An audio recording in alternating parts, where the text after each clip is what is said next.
L'innovation avec Anissé Mbida. Bonjour Anissé. Bonjour Ombline, bonjour Alexandre. Bonjour à C'est tous. bonjour Lionel. Lionel, oh là là, ça va pas du tout moi. Je l'ai déjà fait cette semaine, rassurez-vous Anissé. L'innovation du Je jour. ne me vexe pas. Ouais. On vous aime beaucoup Lionel, on vous aime autant. Alors l'innovation du jour, Anissé, c'est une solution radicale à la pénurie de chauffeurs, créer des lignes de bus totalement autonomes. Le premier service public de bus sans chauffeur va ouvrir dans quelques semaines. Oui, ce sera le 15 mai, mais pas en France, en Écosse, dans la périphérie d'Édimbourg. Alors, c'est tout aussi important parce que pour la première fois, il s'agit d'un bus traditionnel sur une ligne officielle Ah oui. qui prend des nationales, qui traverse des villes, qui peut rouler à 80 km/h. Parce que jusqu'ici, quand on voyait des bus autonomes, c'était surtout des petites navettes de 7-8 places, limitées à 50 km/h sur des voies réservées.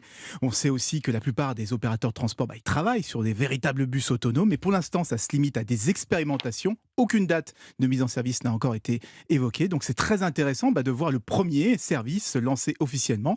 Et comme vous l'avez précisé, on ne Mm. parle pas d'une entreprise privée qui chercherait à faire des économies de main-d'œuvre, mais d'un service public développé en coopération avec l'État. Donc croyez-moi, Mm. il va être suivi de très très près dans le monde entier. Oui.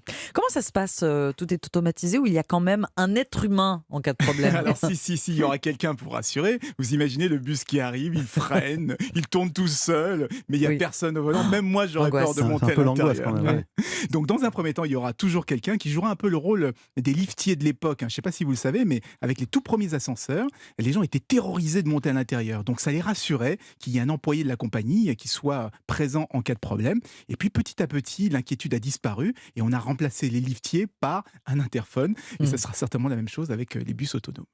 Il y a quand même une question de l'emploi. On remplace des hommes et des femmes par des machines, Oui. Anissé. Oui, c'est vrai. Sauf qu'il manque 15 000 chauffeurs d'autocars en France. On n'a jamais vu ça dans le secteur. On a du mal à recruter parce que c'est un métier qui est pénible, Ouais, c'est vrai. avec des agressions fréquentes, des horaires rallonges. Et c'est la même chose qui s'est passé en Écosse. Donc oui, la question de l'emploi reste importante, mais on a tendance à la reléguer au second plan dès qu'il y a des problèmes de manœuvre. Ouais, effectivement. Merci beaucoup Anissé.